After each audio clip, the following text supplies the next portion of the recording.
Decode presented by KEI Wires and Cables. विकसित भारत का विकसित wire. Co-powered by Mongia Steel, Steel का बादशाह. In association with JK Smart Tire. Save fuel, stay safe. Doctor ortho Ayurvedic oil एवं capsule अब दर्द भी घुटने टेकेगा. मुल्तानी पश्मीना, अपने हक का खाओ, सब कुछ पचाओ. सभी पशुपालकों की पसंद, देश का नंबर 1 कपिला पशु आहार.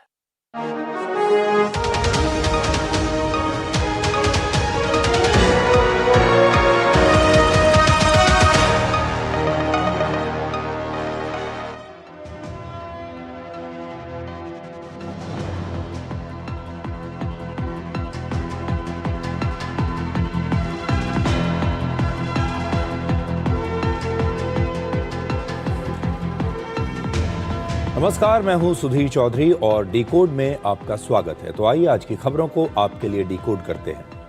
पूरी दुनिया में तेल संकट के बीच भारत के लिए एक नया रास्ता खुल गया है। आज अमेरिका कि भारत को जितना भी तेल चाहिए उतना तेल वो देने को तैयार है और वेनेजुएला इसी महीने भारत का तीसरा सबसे बड़ा कच्चे तेल का सप्लायर बन गया है।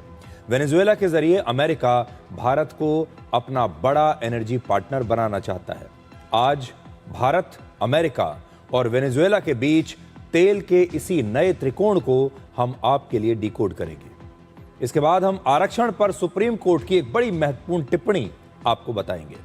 आज कर्नाटक के एक मामले की सुनवाई के दौरान जस्टिस BV नागरत्ना ने यह कहा कि अगर माता पिता दोनों IAS अधिकारी हैं तो उनके बच्चों को आरक्षण क्यों मिलना चाहिए। आज सबसे बड़ा सवाल यही है कि क्या आरक्षण का उद्देश्य सिर्फ पीढ़ी दर पीढ़ी लाभ देना है या फिर सामाजिक और आर्थिक रूप से ऊपर उठ चुके परिवारों को अब खुद ही आरक्षण से यानी रिजर्वेशन से बाहर आ जाना चाहिए। और आखिर में आपको यह दिखाएंगे कि अब ब्यूटी प्रोडक्ट्स को इंजेक्शन के जरिए किसी के शरीर में इंजेक्ट करना गैर कानूनी होगा। आज लोग नेचुरल ब्यूटी नहीं बल्कि इंस्टेंट ट्रांसफॉर्मेशन चाहते हैं। आज देश भर में ब्यूटी क्लिनिक्स और वेलनेस सेंटर्स में लोग इंस्टेंट ग्लो, स्किन वाइटनिंग और एंटी एजिंग के लिए बड़ी संख्या में पहुंच रहे हैं और इंजेक्शन के जरिए उनका इलाज करने का दावा किया जाता है। लेकिन अब भारत सरकार ने साफ किया है कि ये इलाज की श्रेणी में नहीं आता। लेकिन सबसे पहले आपको बताते हैं कि हॉर्मुज की जो नाकाबंदी है वो अब भी जारी है। यहां पर अमेरिका की नौसेना तैनात है और अमेरिका के सैनिक लगातार इस रास्ते से गुजरने वाले समुद्री जहाज़ों की तलाशी ले रहे हैं। 28 फरवरी को ईरान पर हमले के बाद से ही हॉर्मुज का रास्ता लगभग बंद है और यहां से दुनिया का लगभग 20% तेल गुजरता है। लेकिन पिछले 83 दिनों से हॉर्मुज बंद होने की वजह से यहां से तेल की सप्लाई लगभग रुक गई है। पूरी दुनिया परेशान है। युद्ध से पहले भारत का लगभग 55% तेल इसी रास्ते से आता था, लेकिन इस समय भारत का लगभग 70% तेल पूरी दुनिया के 40 अलग अलग देशों से आ रहा है। देखिए हमने कैसे इतनी तेजी से अपनी रणनीति बदली है और अब हम 70% जो तेल है वो हम एक देश से नहीं, किसी एक देश पर आश्रित नहीं है, बल्कि बहुत सारे दुनिया के 40 देशों से हम तेल खरीद रहे हैं। और यही कारण है कि आप सब आज भी जब चाहे जैसे चाहे अपनी गाड़ियों के जरिए अपने काम पर जा पा रहे हैं। इस बीच भारत के लिए तेल की सप्लाई का एक नया रास्ता खुला है और यह रास्ता है वेनेजुएला का। लेकिन सबसे पहले आप हॉर्मुज से आई अमेरिकी नौसेना की ये तस्वीरें देखिए, जिससे आपको यह पता चलेगा कि हॉर्मुज की नाकाबंदी जो है वो अब भी कैसे जारी है।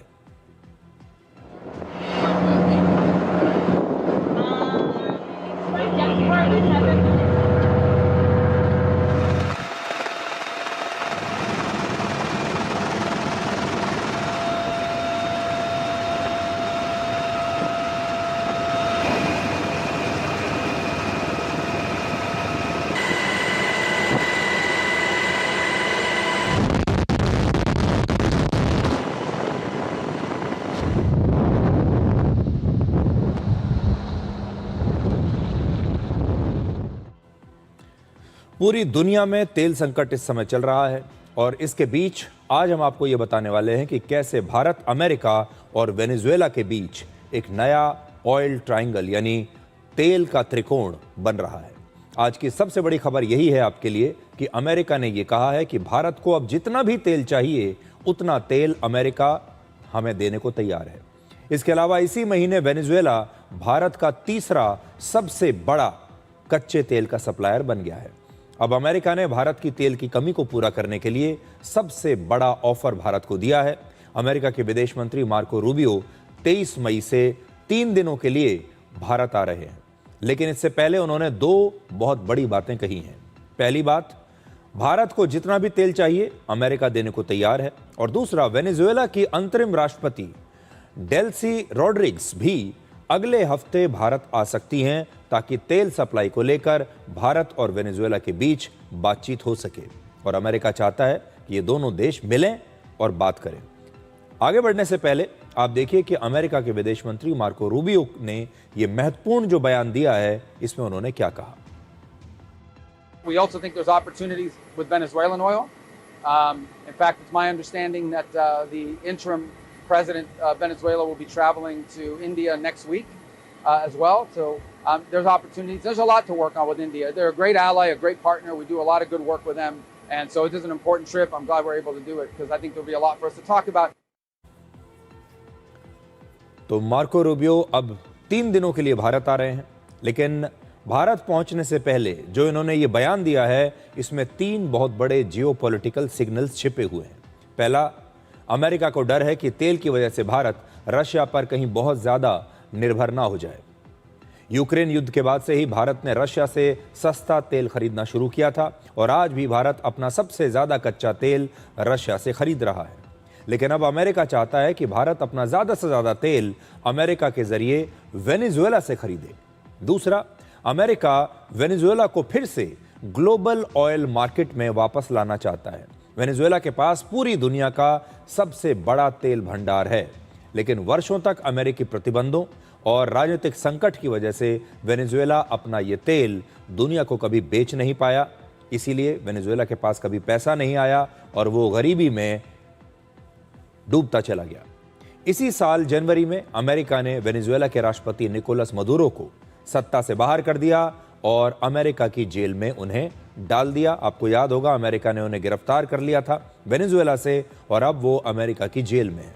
और इस समय वेनेजुएला के इतने बड़े तेल के कारोबार को भी अमेरिका धीरे धीरे अपने कंट्रोल में ले रहा है।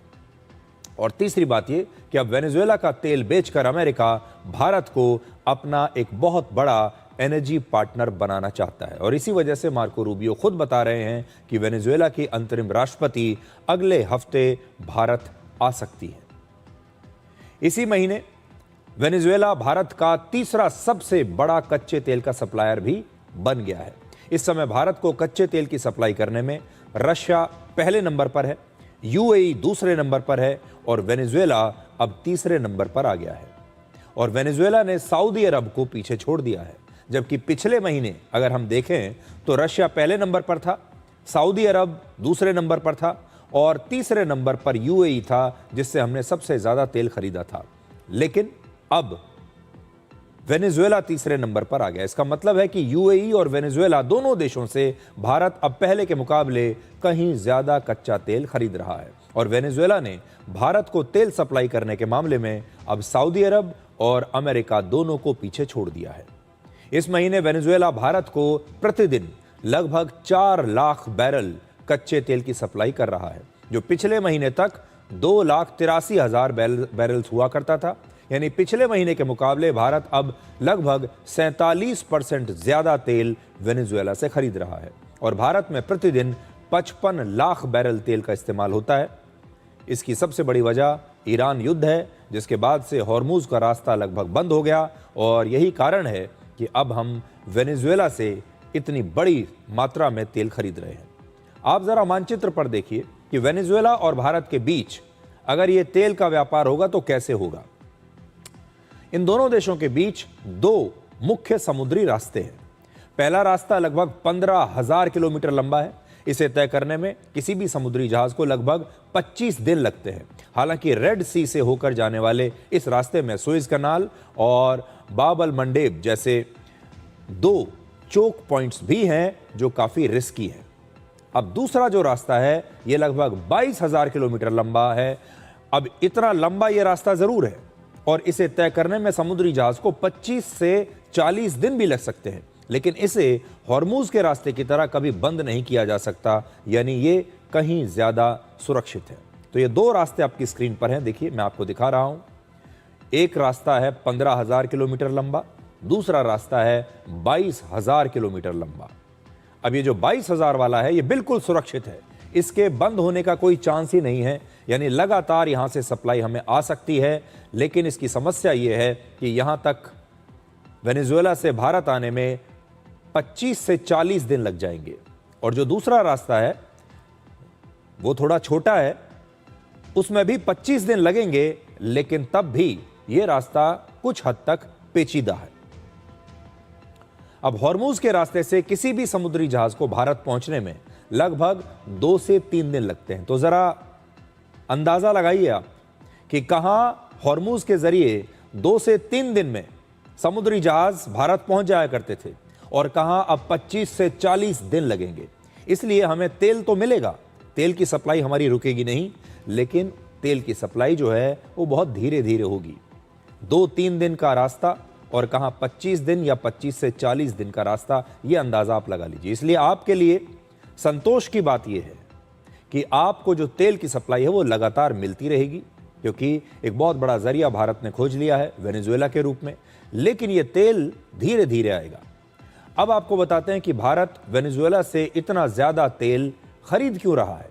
तो इसकी सबसे बड़ी वजह यह है कि इस समय वेनेजुएला का कच्चा तेल दुनिया के कई दूसरे देशों से मिलने वाले तेल के मुकाबले बहुत सस्ता है। ईरान युद्ध के बाद से पूरी दुनिया में कच्चे तेल के दाम $70 प्रति बैरल से बढ़कर $105 प्रति बैरल के आसपास हो चुके हैं। वैसे वेनेजुएला के हैवी क्रूड ऑयल को प्रोसेस करना कहीं ज्यादा मुश्किल भी होता है, लेकिन हमारे देश की कुछ मॉडर्न रिफाइनरीज ऐसी हैं जो इस प्रकार के क्रूड ऑयल को आसानी से रिफाइन कर सकती हैं। इसका मतलब है कि पहले भारत तेल के लिए मुख्य रूप से पश्चिम एशिया पर निर्भर हुआ करता था, लेकिन अब हमारा देश एक ही इलाके या कुछ ही देशों पर भरोसा करने के बजाय बहुत सारे देशों से तेल खरीदने की रणनीति अपना रहा है, ताकि किसी युद्ध की वजह से या फिर किसी रास्ते के बंद होने की वजह से कच्चे तेल की सप्लाई पर कभी कोई परमानेंट असर ना पड़े। और इसीलिए जैसा हमने शुरू में आपको बताया, अब हम 40 देशों से अपना तेल खरीद रहे हैं। सबसे अच्छी बात यह है कि भारत पहले ही स्पष्ट कर चुका है कि जो भारत के लोगों के हित में होगा, हम उसी देश के साथ सौदा करेंगे, चाहे वो देश कोई भी हो। हमारे लिए जो सर्वोपरि है वो है भारत का हित। हमें जो सस्ता तेल देगा हम उससे खरीदेंगे, चाहे वो अमेरिका हो, वो रशिया हो, पश्चिम एशिया का कोई देश हो या फिर वेनेजुएला हो। अब देखिए कि मार्को रूबियो जो हैं अमेरिका के विदेश मंत्री, वो भारत आ रहे हैं और वो भी 3 दिनों के लिए। तो बताते हैं आपको कि वो क्या करने आ रहे हैं। अपनी इस भारत यात्रा के दौरान दिल्ली में 26 मई को क्वाड के विदेश मंत्रियों की बैठक में वो हिस्सा लेंगे। आप जानते हैं क्वाड का मतलब है क्वाड्रिलेटरल सिक्योरिटी डायलॉग। ये 4 देशों का एक स्ट्रेटेजिक ग्रुप है जिसमें भारत, अमेरिका, जापान और ऑस्ट्रेलिया है। क्वाड के विदेश मंत्रियों की आखिरी बैठक 1 जुलाई 2025 को वॉशिंगटन में हुई थी। नवंबर 2025 में भारत में क्वाड लीडर्स का एक समिट होने वाला है, लेकिन तब ये समिट हो नहीं पाया था। ये पहले होने वाला था भारत में, और तब टैरिफ की वजह से भारत और अमेरिका के बीच संबंध इस प्रकार के थे कि ये जो क्वाड का समिट है ये नहीं हो पाया। और ये भी कहा जाने लगा था कि हो सकता है कि अब क्वाड निष्क्रिय ही हो जाए, लेकिन फिलहाल क्वाड के विदेश मंत्रियों का ये समिट दिल्ली में हो रहा है।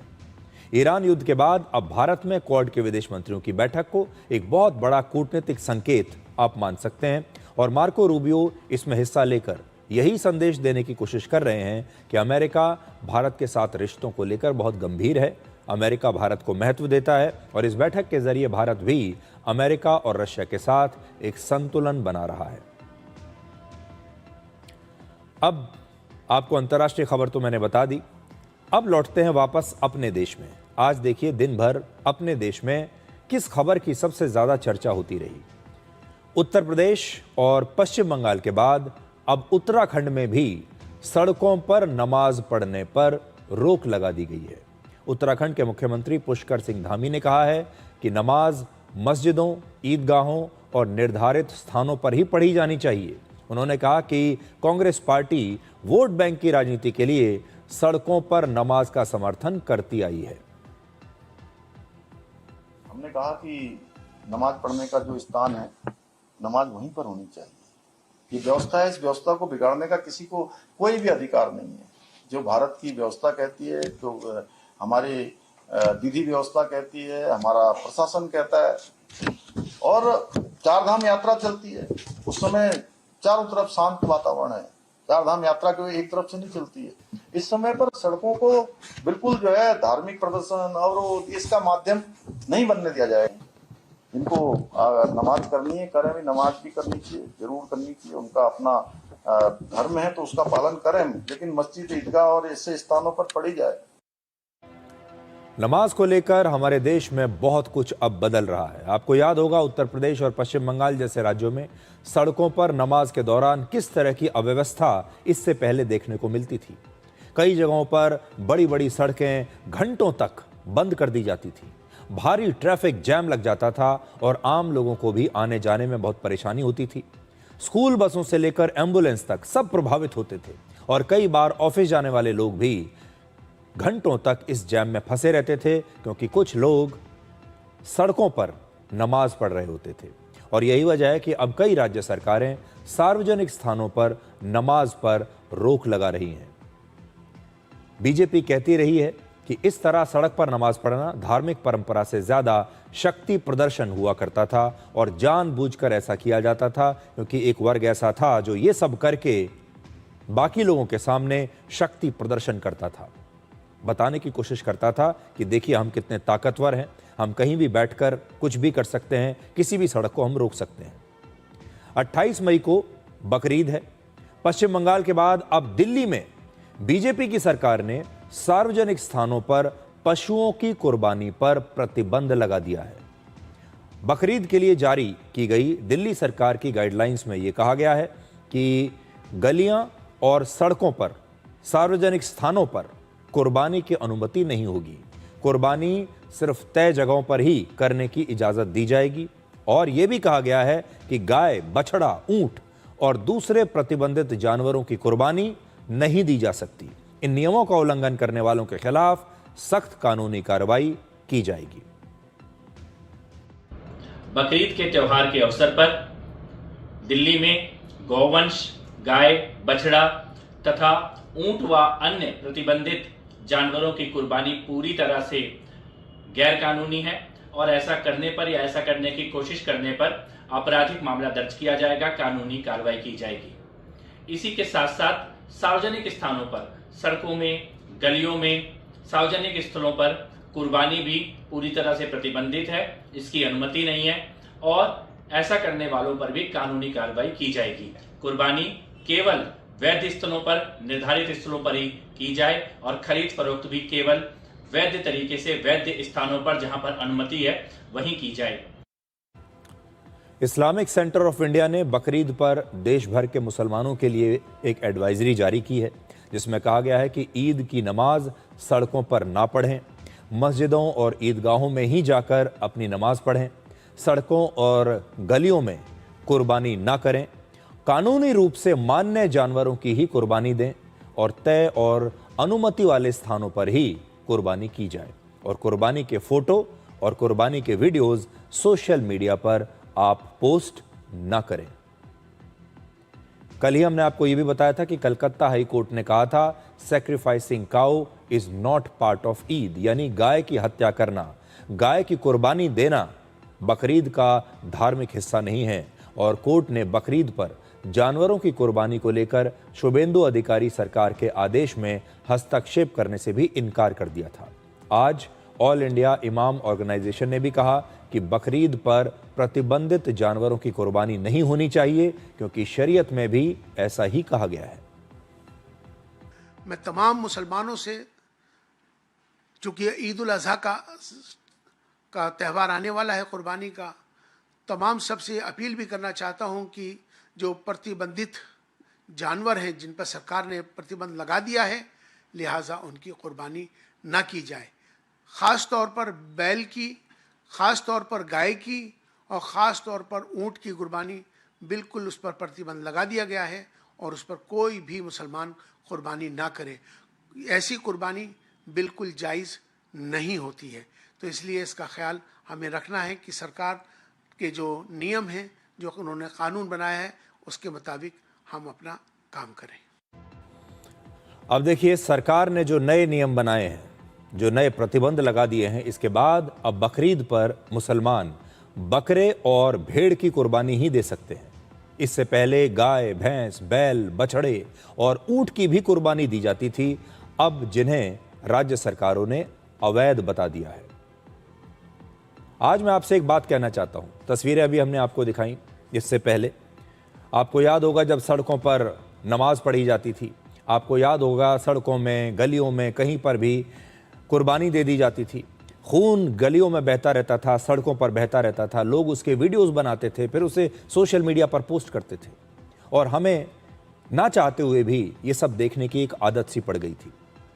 ऐसा लगता था कि हम मजबूर हो गए हैं, ऐसा लगता था कि इस पर कोई एक्शन अभी हो ही नहीं सकता। लेकिन आज जो खबर मैंने आपको बताई कि इतनी सारी गाइडलाइंस आ गई हैं, अब नमाज सड़क पर नहीं पढ़ी जा सकती, सार्वजनिक स्थानों पर ऐसे नहीं पढ़ी जा सकती। अब कुर्बानी को लेकर भी नए नियम आ गए हैं। अब आप गाय की कुर्बानी नहीं दे सकते। आपको अपने कानों पर यकीन नहीं हो रहा होगा, आपको ये लग नहीं रहा होगा कि ये क्या सुन रहे हैं आप, क्योंकि इससे पहले, कुछ वर्ष पहले तक ये सारी बातें कल्पना से परे थीं। आप सोच भी नहीं सकते थे कि इस देश में इस प्रकार के कानून आ जाएंगे जिनसे इन भोले भाले बेचारे जानवरों की जान बच जाएगी। अब कोई इनका कुर्बानी करते हुए वीडियो बनाकर पोस्ट नहीं कर पाएगा, अब सड़कों पर इनका खून नहीं बहेगा। इसलिए आज देखिए कि कितना बड़ा बदलाव आपको हमारे देश में आते हुए दिख रहा है, चाहे वो पश्चिम बंगाल हो जहां किसी ने कल्पना तक नहीं की थी, उत्तराखंड देख लीजिए, उत्तर प्रदेश देख लीजिए और भारत की राजधानी दिल्ली देख लीजिए। हमें तो आदत पड़ चुकी थी ये सब देखने की और मजबूर होकर, असहाय होकर लोग ये सब सहते रहे न जाने कितने दशकों तक, ये सोचकर कि सरकार तो कभी इन्हें लेकर कोई नई नियम बनाएगी नहीं, क्योंकि तुष्टीकरण की राजनीति उस समय चल रही थी। उस समय की सरकारों को यह लगता था कि अगर उन्होंने कोई नए नियम बना दिए कुर्बानी को लेकर, अगर कोई नए नियम बना दिए सड़कों पर हो रही नमाज को लेकर, तो एक खास वर्ग ऐसा है जो नाराज हो जाएगा और फिर वो उन्हें वोट नहीं देगा। इसलिए इस देश में सारे जो बराबर के नागरिक हैं, होना तो यही चाहिए कि सबको बराबरी का हक मिलना चाहिए, सब पर बराबर का कानून लागू होना चाहिए, लेकिन वो हो नहीं रहा था। अब एक और बहुत बड़ा मुद्दा हम उठाना चाहते हैं आपके सामने, जिस पर आज सुप्रीम कोर्ट में भी चर्चा हुई, और वो है आरक्षण का मुद्दा। आरक्षण के मुद्दे पर सुप्रीम कोर्ट ने आज एक बहुत महत्वपूर्ण टिप्पणी की है। हमारे देश में आरक्षण के दुरुपयोग को लेकर अक्सर सवाल उठते रहते हैं और इस पर लगातार बहस होती रहती है। कुछ लोग आरक्षण के पक्ष में हैं, कुछ लोग आरक्षण के खिलाफ हैं, कुछ लोग ये कहते हैं कि आरक्षण का दुरुपयोग हो रहा है।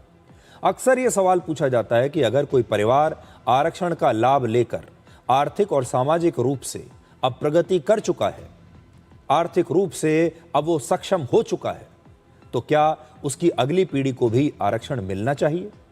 यानी क्या आरक्षण का लाभ पीढ़ी दर पीढ़ी ऐसे ही मिलते रहना चाहिए? आज सुप्रीम कोर्ट में भी एक मामले की सुनवाई के दौरान यही सवाल उठा। कर्नाटक के एक 29 साल के युवा के आरक्षण के मामले पर सुप्रीम कोर्ट में सुनवाई हो रही थी और जस्टिस बी.वी. नागरत्ना ने कहा कि अगर माता पिता दोनों आईएएस अधिकारी हैं तो क्या उनके बच्चों को आरक्षण मिलना चाहिए? तो बच्चों को आरक्षण क्यों मिलना चाहिए? शिक्षा और आर्थिक सशक्तिकरण से सामाजिक उन्नति होती है। अगर अगली पीढ़ी भी आरक्षण लेती रहेगी तो हम कभी भी इससे बाहर नहीं निकल पाएंगे, ये उनकी टिप्पणी है। इस टिप्पणी के जरिए सुप्रीम कोर्ट ये कहना चाहता है कि आरक्षण का एक उद्देश्य था और वो था सामाजिक रूप से पिछड़े लोगों को ऊपर उठाना, समाज में उन्हें शिक्षित करना और उन्हें नौकरियों में अवसर देना और समाज में बराबरी का अधिकार दिलाना।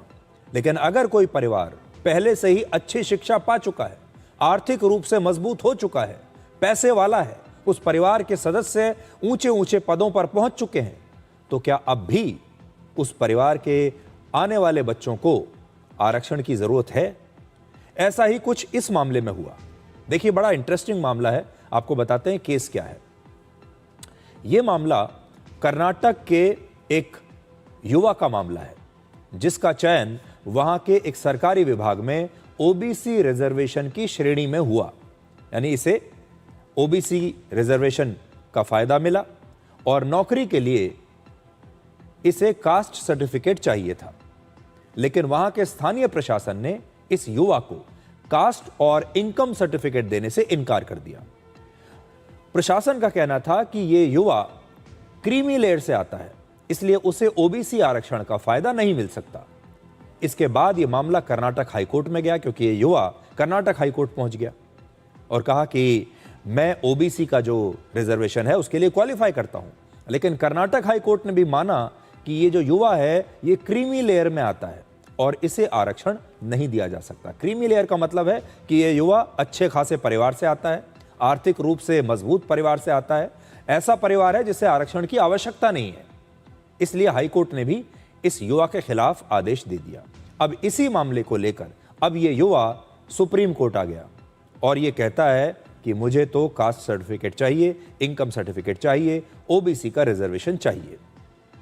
अब इस केस में बार बार एक शब्द का जिक्र हो रहा है और वो है क्रीमी लेयर। क्रीमी लेयर के नियमों के मुताबिक ओबीसी आरक्षण का फायदा उसी को मिलेगा जिसके परिवार की आमदनी 8 लाख रुपए से कम है। यानी अगर किसी ओबीसी परिवार की सालाना आमदनी 8 लाख रुपए से ज्यादा है तो उनके बच्चों को ओबीसी आरक्षण का फायदा नहीं मिलता। पैसे के अलावा अगर माता पिता सरकारी नौकरी में हैं तो उनके पद के हिसाब से भी क्रीमी लेयर तय की जाती है। कई राज्यों में क्रीमी लेयर को लेकर अलग अलग नियम हैं। क्रीमी लेयर की ये व्यवस्थाएं इसलिए की गई ताकि जो लोग आरक्षण की वजह से पहले ही तरक्की कर चुके हैं, पहले ही आर्थिक रूप से संपन्न हो चुके हैं, उनकी जगह अब दूसरे जरूरतमंद लोगों को आरक्षण की सुविधा दी जाए जिन्हें इसका वाकई में इसकी जरूरत है और इससे आरक्षण का फायदा ज्यादा से ज्यादा लोगों को मिल पाएगा, उन लोगों को मिल पाएगा जिन्हें वाकई में इसकी आवश्यकता है। इस केस में जिसने याचिका दायर की थी उसके परिवार के सालाना आमदनी जो है वो लगभग 19.5 लाख रुपए है। जो युवा आया है सुप्रीम कोर्ट में उसके परिवार की आमदनी है सालाना 19 लाख रुपए और 8 लाख रुपए की तय सीमा से ये काफी आगे है, काफी ऊपर है। आपने देख लिया। जांच में यह भी पता चला कि इस युवा के माता पिता दोनों ही सरकारी नौकरियों में हैं, सरकारी कर्मचारी हैं।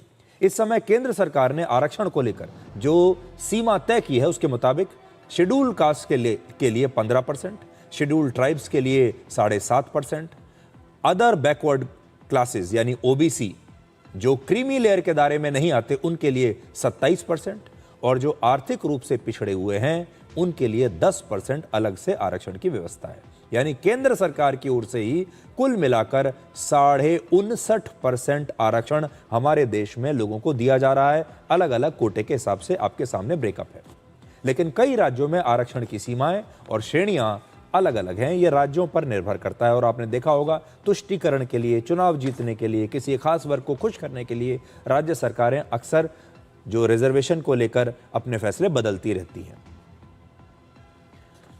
अब एक और खबर जो आपके काम की हो सकती है और जैसा हम हमेशा आपको कहते हैं कि डिकोड एक पारिवारिक न्यूज़ शो है, इसमें आपके परिवार के हर सदस्य के लिए कुछ ना कुछ ज़रूर होगा। अब एक और बहुत महत्वपूर्ण खबर आपके लिए है जो आपको ध्यान से सुननी चाहिए, क्योंकि अब हम आपको देश भर के ब्यूटी क्लिनिक्स और वेलनेस सेंटर्स में इंस्टेंट ग्लो, स्किन वाइटनिंग और एंटी एजिंग के नाम पर दिए जाने वाले ब्यूटी इंजेक्शन से सावधान करना चाहते हैं। आज के दौर में सुंदर दिखना सिर्फ एक पसंद नहीं है बल्कि एक सोशल प्रेशर भी बन चुका है। आज हमारे देश में, हमारे समाज में सभी लोग युवा दिखना चाहते हैं, सुंदर दिखना चाहते हैं, अपने चेहरे की बनावट को बदलना चाहते हैं। अब लोग नेचुरल ब्यूटी नहीं बल्कि इंस्टेंट ट्रांसफॉर्मेशन चाहते हैं। कल से ही मैं एकदम अलग और अच्छा और युवा दिखने लगूं। कल से ही मेरी जो त्वचा है, मेरी स्किन जो है वो बदल जाए और वो अच्छी दिखने लगे, मेरी उम्र 10 साल कम लगे। और इसीलिए हमारे देश में अलग अलग वेलनेस सेंटर्स पर और ब्यूटी क्लिनिक्स में बहुत प्रकार के नए नए कॉस्मेटिक प्रोडक्ट्स आ गए हैं और इन्हें इंजेक्शंस के नाम पर आपके शरीर में लगाया जा रहा है। आपने भी देखा होगा बहुत सारे ब्यूटी ट्रीटमेंट्स ऐसे हैं जिसमें इंजेक्शन का इस्तेमाल होता है। सुई के जरिए आपके शरीर में कॉस्मेटिक प्रोडक्ट्स को डाला जाता है। ऐसे में भारत सरकार ने कॉस्मेटिक प्रोडक्ट्स को लेकर एक नई और बहुत महत्वपूर्ण एडवाइजरी जारी की है जो आपको सुननी चाहिए। एक संस्था है CDSCO यानी central drugs standard control organisation. इस संस्था ने यह स्पष्ट किया है कि कोई भी कॉस्मेटिक प्रोडक्ट इंजेक्शन के जरिए इस्तेमाल नहीं किया जा सकता। यानी जो चीजें सुंदर दिखने, आपकी स्किन को चमकाने या चेहरे की बनावट बदलने के लिए बनाई गई है, उन्हें आपके शरीर में इंजेक्ट करना कानूनी रूप से गलत है। पिछले कुछ वर्षों में भारत में ब्यूटी क्लिनिक्स, वेलनेस सेंटर्स की तरफ से इंस्टेंट ग्लो, स्किन वाइटनिंग और एंटी एजिंग जैसे दावे तेजी से बढ़े हैं। बड़ी संख्या में लोग यहां पर जाते हैं अच्छा दिखने के लिए, उनका ट्रीटमेंट किया जाता है, इलाज किया जाता है, हम ऐसा सोचते थे। और उस इलाज के तहत बहुत सारे ब्यूटी प्रोडक्ट्स ऐसे हैं जो आपके शरीर में इंजेक्ट किए जाते हैं इंजेक्शन के जरिए। अब ये सब कुछ दिल्ली और मुंबई जैसे महानगरों के अलावा छोटे छोटे शहरों में भी हो रहा है। इस एडवाइजरी में कहा गया है कि कॉस्मेटिक वो चीज है जिसे शरीर पर लगाया जाए। कॉस्मेटिक प्रोडक्ट को डिफाइन किया गया है। कॉस्मेटिक प्रोडक्ट क्या है? ये वो चीज है जिसे आप अपने शरीर पर अप्लाई करते हैं, जैसे कोई क्रीम, जैसे कोई लोशन, कोई स्प्रे या कोई पाउडर जिसे आप अपने स्किन के ऊपर लगाएंगे। लेकिन ऐसे किसी भी ब्यूटी प्रोडक्ट को इंजेक्शन के रूप में आपके शरीर के अंदर नहीं डाला जा सकता। साथ ही यह भी कहा गया कि किसी भी कॉस्मेटिक प्रोडक्ट पर झूठे या भ्रमित करने वाले दावे बिल्कुल नहीं होने चाहिए। जैसे आजकल कहा जाता है कि रातों रात आपकी स्किन का कलर बदल दिया जाएगा, 100% आपको परमानेंट ब्यूटी मिल जाएगी, आपके स्किन में कोई प्रॉब्लम है तुरंत उसका इलाज संभव हो जाएगा, और एंटी एजिंग मेडिसिन बहुत सारी आ गई हैं। अब यह कहा गया है कि ये सारे दावे गैर कानूनी हैं। इस फैसले के पीछे सरकार की एक बड़ी चिंता है। हमारे देश में ऐसे कई मामले आए हैं जिसमें ब्यूटी इंजेक्शंस लेने के बाद लोगों को एलर्जी हुई है, इन्फेक्शंस हुए हैं और उनके शरीर में दूसरी समस्याएं बढ़ गई हैं। भारत सरकार ने लोगों से अपील की है कि अगर कहीं पर भी ऐसे संदिग्ध ब्यूटी क्लिनिक्स चल रहे हैं या उनमें कोई भ्रामक दावे आपके लिए किए जा रहे हैं तो तुरंत ईमेल के जरिए आप अपनी शिकायत कर सकते हैं। अगर आपके साथ कभी ऐसा कुछ हुआ है किसी ब्यूटी क्लिनिक में, किसी वेलनेस सेंटर में जहां पर आप गए हैं, आपको ये कहा गया कि आप ये दवाई ले लीजिए और उससे आप तुरंत जवान दिखने लगेंगे, बेहतर दिखने लगेंगे, और आपको ऐसा लगा कि आपके साथ धोखा हुआ है, तो ये ईमेल आईडी जो है इसे आप नोट कर लीजिए आपकी स्क्रीन पर, या तो आप पेन से लिख लीजिए पेपर पर, और या फिर तुरंत अपने फ़ोन से इसका एक स्क्रीनशॉट ले लीजिए। अगर गलत कॉस्मेटिक प्रोडक्ट्स या दावे आपके साथ किए गए हैं तो उसके खिलाफ आप शिकायत करना चाहते हैं तो यह है पता जहां आप शिकायत कर सकते हैं। तो यह बहुत बड़ा बदलाव हमारे देश में है। अब जब आप किसी भी ब्यूटी ट्रीटमेंट के लिए जाएंगे तो आपको सबसे पहले यह देखना है कि अगर आपको कोई इंजेक्शन दिया जा रहा है, सुई के जरिए वो दवाई या वो ब्यूटी प्रोडक्ट आपके शरीर में डाला जा रहा है, तो वो कानूनी है या गैर कानूनी, पहले ये आप अच्छी तरह से चेक कर लीजिए। अब एक देखिए दूसरा बदलाव हमारे देश में। हमारे देश में आजकल मोटापा घटाने के लिए भी वेट लॉस ड्रग्स का इस्तेमाल बहुत तेजी से बढ़ रहा है। लोग व्यायाम नहीं करना चाहते, मेहनत नहीं करना चाहते, पसीना नहीं बहाना चाहते, डाइटिंग भी कई बार नहीं करना चाहते, जो चाहें वो खाना चाहते हैं, फिर भी वजन को कम करना चाहते हैं। तो क्या करें? उसके लिए अब बाजार में बहुत सारी दवाइयां आ गई हैं जो आपके वजन को कम कर लेती हैं। इस साल मार्च और अप्रैल के महीने में कई भारतीय दवा कंपनियों ने भी मोटापा कम करने के लिए अब बहुत सस्ती वेट लॉस ड्रग्स बाजार में बेचनी शुरू कर दी है। अब आपको बहुत कम पैसे में, पहले तो ये विदेशों से आती थी, लेकिन अब भारत की कंपनियों ने भी इन्हें बनाना शुरू कर दिया है। बहुत कम पैसे में आपको मिल जाएंगी। अब इन दवाइयों के साइड इफेक्ट्स ये हो रहे हैं कि हमारे देश में विटामिन सप्लीमेंट्स की बिक्री बहुत तेजी से बढ़ गई है। इस साल अप्रैल के महीने में ही विटामिन सप्लीमेंट्स की बिक्री लगभग 12% बढ़ गई। मार्च में विटामिन सप्लीमेंट्स की जो बिक्री थी वो लगभग 780 करोड़ रुपए की थी, जो अप्रैल के महीने में बढ़कर 871 करोड़ रुपए की हो गई। तो हमारे देश में लोग इतने सारे विटामिन सप्लीमेंट्स क्यों खा रहे हैं?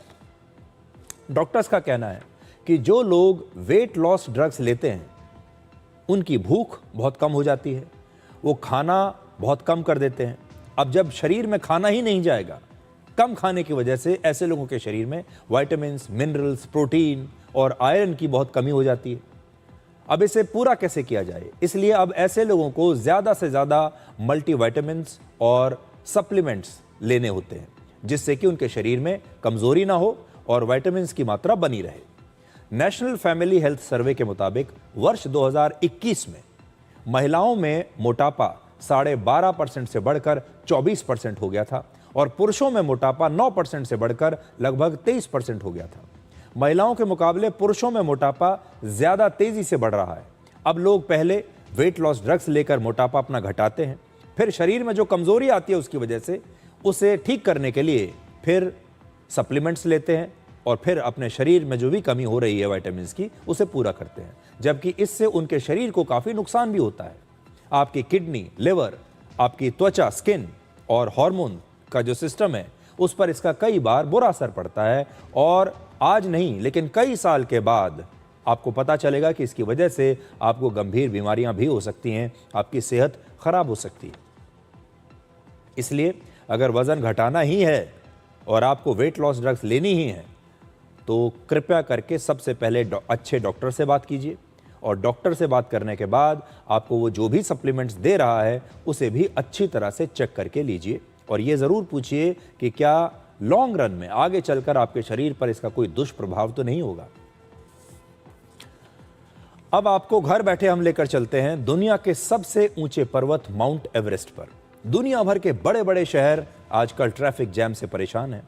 आप भी हर रोज लंबे लंबे ट्रैफिक जैम्स को झेलते होंगे, लेकिन अब ऐसा ही एक ट्रैफिक जैम नेपाल में माउंट एवरेस्ट पर लगा हुआ है। इतिहास में पहली बार ऐसा हुआ है जब 20 मई को एक ही दिन में 274 पर्वतारोही नेपाल के रास्ते से माउंट एवरेस्ट की चोटी पर पहुंचे और यह अपने आप में एक नया रिकॉर्ड है। इससे पहले वर्ष 2019 में एक ही दिन में 223 लोग इसी नेपाल के रास्ते से माउंट एवरेस्ट की चोटी पर पहुंचे थे।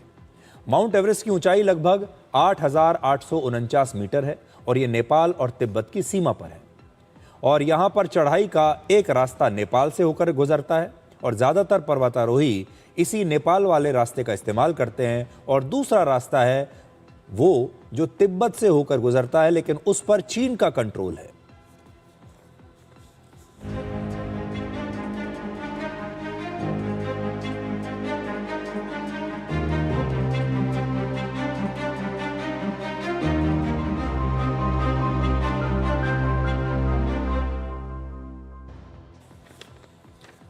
तो आपने देखा कैसे एक लंबी लाइन लगी हुई है लोगों की माउंट एवरेस्ट की चोटी पर चढ़ने के लिए। आप देखिए, ये एक प्रकार का ट्रैफिक जैम ही कहेंगे आप।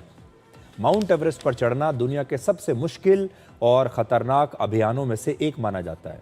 इसके बावजूद वहाँ पर इतने सारे पर्वतारोहियों की भीड़ आखिर कैसे लग गई?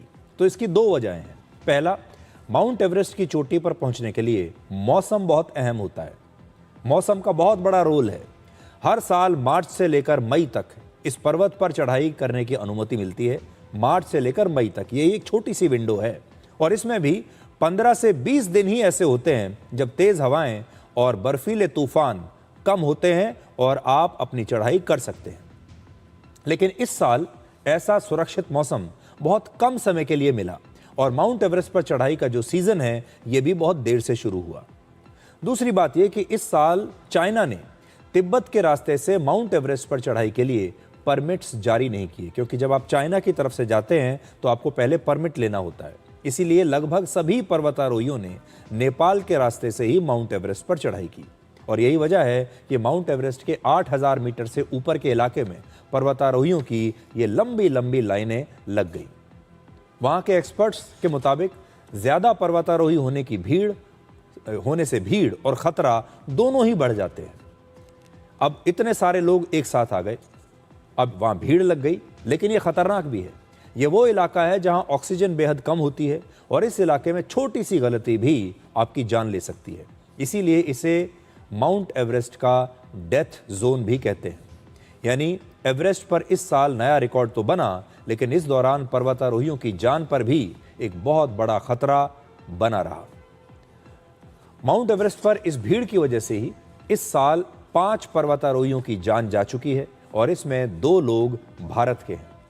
इसी वजह से नेपाल सरकार पर अक्सर ये आरोप लगते हैं कि वो माउंट एवरेस्ट पर चढ़ाई के लिए बहुत ज़्यादा परमिट्स जारी कर देती है, जितने परमिट्स नहीं देने चाहिए उससे ज़्यादा कर देती है। इस साल नेपाल ने 494 परमिट्स जारी किए हैं और हर एक परमिट की कीमत लगभग 14,25,000 रुपए है। यानी नेपाल को लगभग 70 करोड़ रुपए की कमाई सिर्फ इन परमिट से होती है, जबकि वर्ष 2025 में 456 और 2024 में 421 परमिट्स जारी किए गए थे। इसकी एक वजह यह भी है कि आज नेपाल में माउंट एवरेस्ट एक बहुत बड़ा उद्योग बन चुका है। इससे प्रति वर्ष लगभग 3,000 करोड़ रुपए की कमाई नेपाल को होती है। हर साल पूरी दुनिया से लगभग 35,000 लोग माउंट एवरेस्ट के बेस कैंप तक पहुंचते हैं। इसमें से लगभग 500 से 600 पर्वतारोही माउंट एवरेस्ट की चोटी पर चढ़ने की कोशिश करते हैं और हर एक पर्वतारोही इस कोशिश में लगभग 70 लाख रुपए तक खर्च करता है। ये बड़ा महंगा शौक है। हालांकि जैसे जैसे माउंट एवरेस्ट पर ये ट्रैफिक बढ़ा, लोगों की संख्या बढ़ी, वैसे वैसे वहाँ खाली ऑक्सीजन सिलेंडर्स, प्लास्टिक की बॉटल्स, खाने पीने के सामान के पैकेट्स और दूसरा कचरा एक बहुत बड़ी समस्या बन चुका है। आप देखिए कैसे कचरे का ढेर माउंट एवरेस्ट के आसपास लगा हुआ है। इसीलिए माउंट एवरेस्ट अब सिर्फ एक साहसिक अभियान नहीं, बल्कि पर्यावरण के लिए भी एक बहुत बड़ी चुनौती बनता जा रहा है। ये माउंट एवरेस्ट की तस्वीरें आप देख सकते हैं। अब जब आपको इतनी सारी बातें बता रहे हैं माउंट एवरेस्ट के बारे में, तो यहां पर भारत की महिला शक्ति के बारे में भी हमारे पास आपके लिए खबर है, जिसे देखकर आप भी उन पर गर्व करेंगे। बीएसएफ और आईटीबीपी की महिला पर्वतारोहियों की 2 अलग अलग टीम्स ने 21 मई को माउंट एवरेस्ट की चोटी पर पहुंचकर एक नया इतिहास रचा है। माउंट एवरेस्ट की चोटी पर भारत की महिला जवानों ने वंदे मातरम गाकर पूरी दुनिया को दिखा दिया कि बहादुरी पुरुष और महिला का भेद नहीं करती।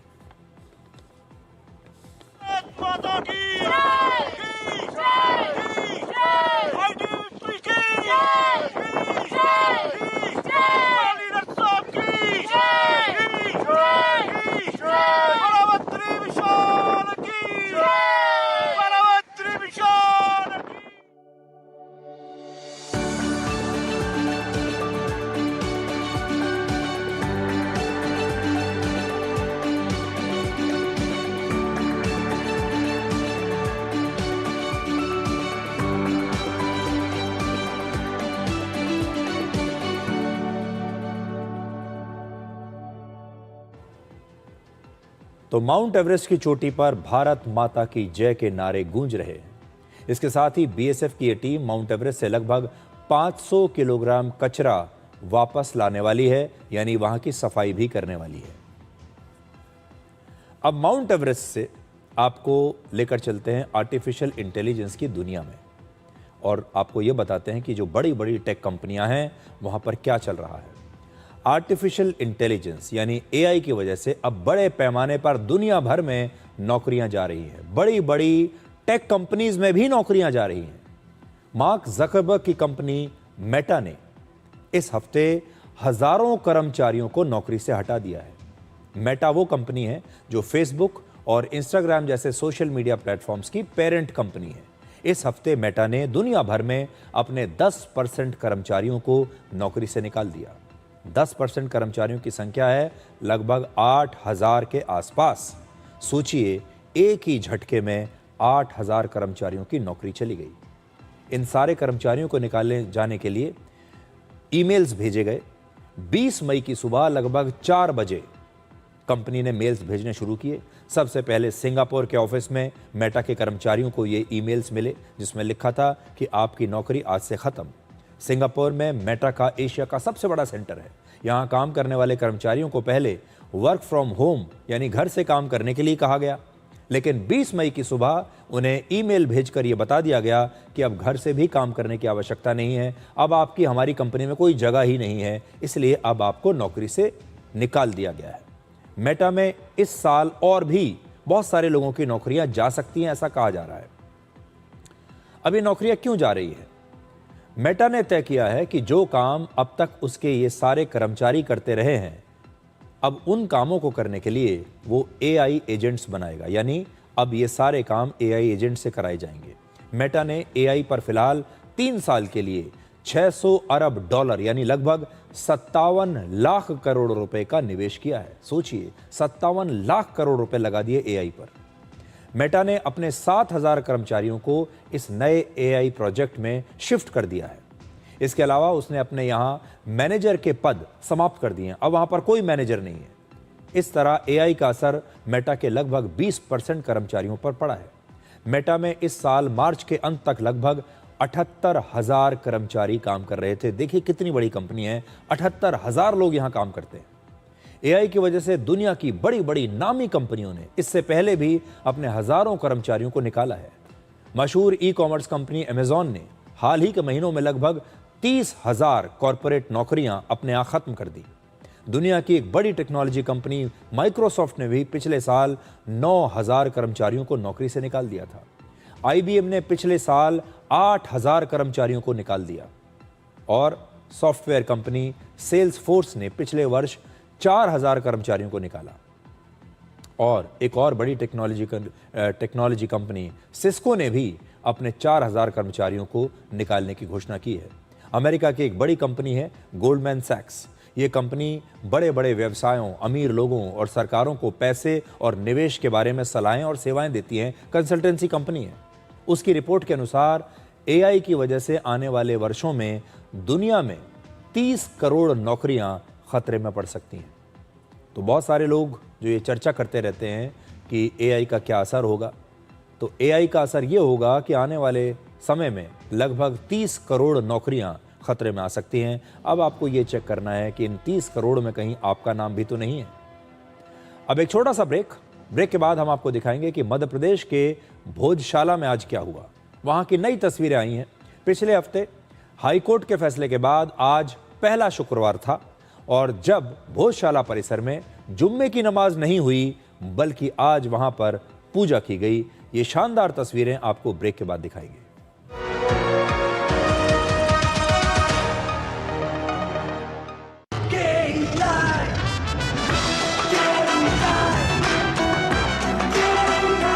विकसित भारत का विकसित भारत।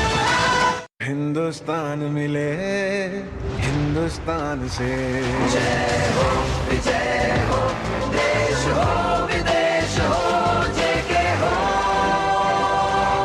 देश का टायर जेके टायर। टेबल के ऊपर जब भी खाते हैं दबा के खाते हैं। ये भाई साहब सब पचा देते। पर दिक्कत तो उन्हें आती है जो टेबल के नीचे से खाते। मुल्तानी पश्मीना, अपने हक का खाओ, सब कुछ पचाओ। अरे कब से समझा रही हूँ, फिर भी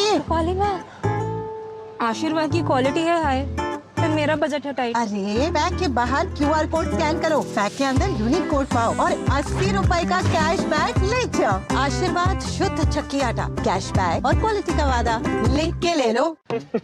अरे यार EMI, किराया, दवाई कैसे मैनेज करूँ? एक जुगाड़ है, अच्छा पैसा मिलेगा। क्या? अपना बैंक डिटेल्स दो, कुछ लोग पैसे भेजेंगे, फिर उनके बताए अकाउंट में ट्रांसफर कर दो, कमीशन तेरा। इतना इजी? अरे काहे का इजी, ये मनी म्यूल है। इलीगल पैसा घुमाते हैं दूसरे के अकाउंट से। ये अपराध है। अपराध? जेल के बर्तन धोने पड़ जाएंगे। ना भाई ना, जेल नहीं जाना है। RBI कहता है जानकार बनिए, सतर्क रहिए।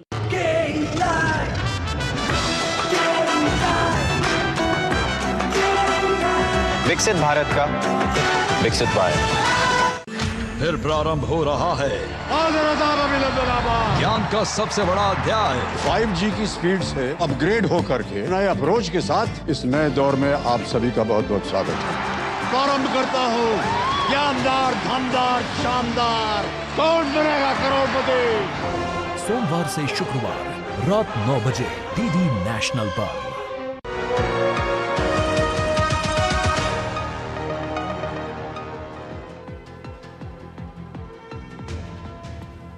अब आपको मध्य प्रदेश के धार में प्राचीन भोजशाला मंदिर में बदलाव की एक बड़ी तस्वीर दिखाते हैं। देखिए, आज हमने आपको दुनिया में, अपने देश में आने वाले बहुत सारे बदलावों की तस्वीरें दिखाई हैं। तो मध्य प्रदेश हाई कोर्ट के फैसले के बाद आज पहला शुक्रवार है जब भोजशाला परिसर में जुम्मे की नमाज नहीं हुई, वरना हर शुक्रवार को वहां पर जुम्मे की नमाज होती थी। भोजशाला के मंदिर में आज हिंदुओं ने सरस्वती पूजा की, जिन्हें वाग देवी के नाम से भी वहां जाना जाता है। ये पूजा कड़ी सुरक्षा व्यवस्था के बीच हुई और इस खास अवसर पर भोजशाला में बड़ी संख्या में श्रद्धालु आज आए थे। आप भी तस्वीरें देखिए।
तो देखिए, ये भी कितना बड़ा बदलाव है।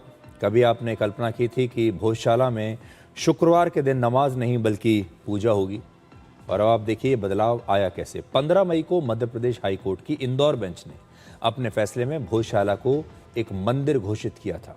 अदालत ने आर्कियोलॉजिकल सर्वे ऑफ इंडिया की 7 अप्रैल 2003 वाली उस व्यवस्था को रद्द कर दिया जिसके तहत मुसलमानों को नमाज के लिए और हिंदुओं को पूजा करने के लिए अलग अलग दिन तय कर दिए गए थे।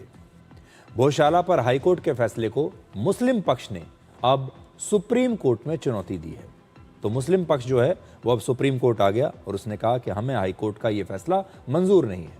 मुस्लिम पक्ष ने 21 मई को सुप्रीम कोर्ट में एक विशेष अनुमति याचिका यानी SLP दायर की है। इसमें भोजशाला परिसर में मौजूद कमाल मौला मस्जिद में नमाज की इजाजत मांगी गई है। मुस्लिम पक्ष का कहना है कि वो अब अपना पक्ष सुप्रीम कोर्ट में रखेगा। माननीय हाईकोर्ट का जो निर्णय आया था, जो यहाँ पर लागू हुआ, उसको लेकर हमारे समाज के लोग सुप्रीम कोर्ट गए हैं। वहाँ पर SLP भी दायर कर दी गई है। जब वहाँ से स्टे होगा, जो भी निर्णय आता है, उसके बाद जिस तरह मुस्लिम समाज यहाँ पर नमाज अदा करता रहा है सम्मान के साथ और आपसी सहयोग से, उसी तरह फिर वापस नमाज अदा करेगा। कानून का मामला है, कानून के जरिए आया है तो कानून के जरिए हल होगा। और अब एक और छोटा सा ब्रेक, और ब्रेक के बाद डिकोड जिंदगी में आपको दिखाएंगे आज का विचार।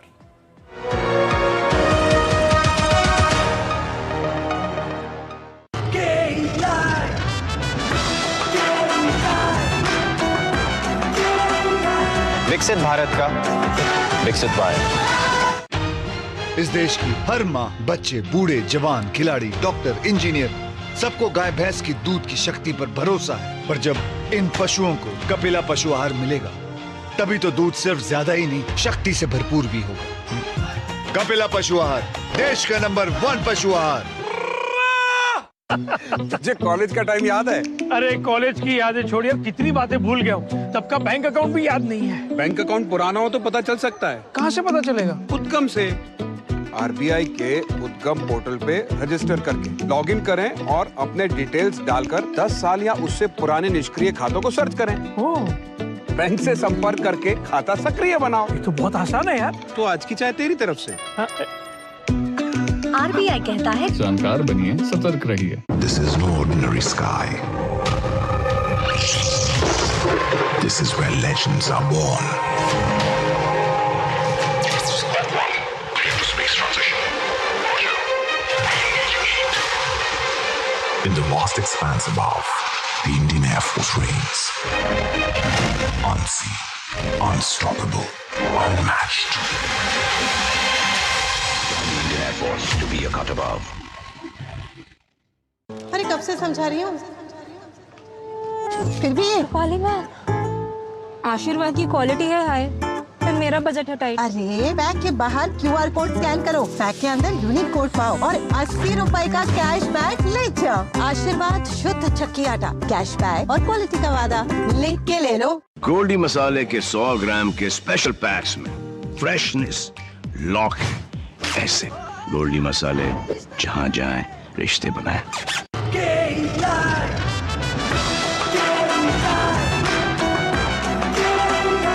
विकसित भारत का विकसित भारत। फिर प्रारंभ हो रहा है ज्ञान का सबसे बड़ा अध्याय। 5G की स्पीड से अपग्रेड होकर के नए अप्रोच के साथ इस नए दौर में आप सभी का बहुत बहुत स्वागत है। प्रारंभ करता हूँ ज्ञानदार, धमदार, शानदार, कौन बनेगा करोड़पति। सोमवार से शुक्रवार रात 9 बजे डीडी नेशनल पर।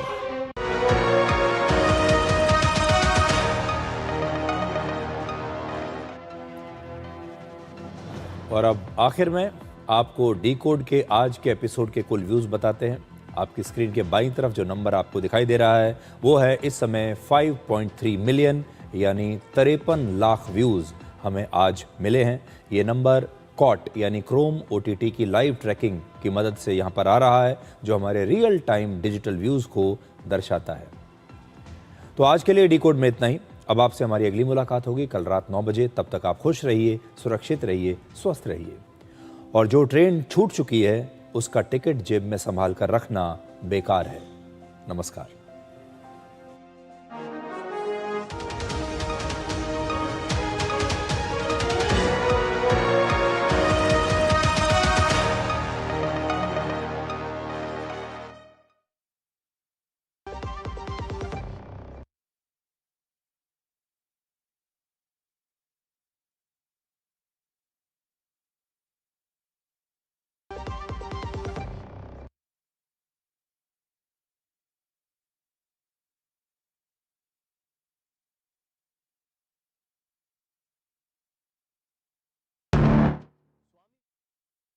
वेद, वेदांत और भारतीय दर्शन को पूरी दुनिया तक पहुंचाया।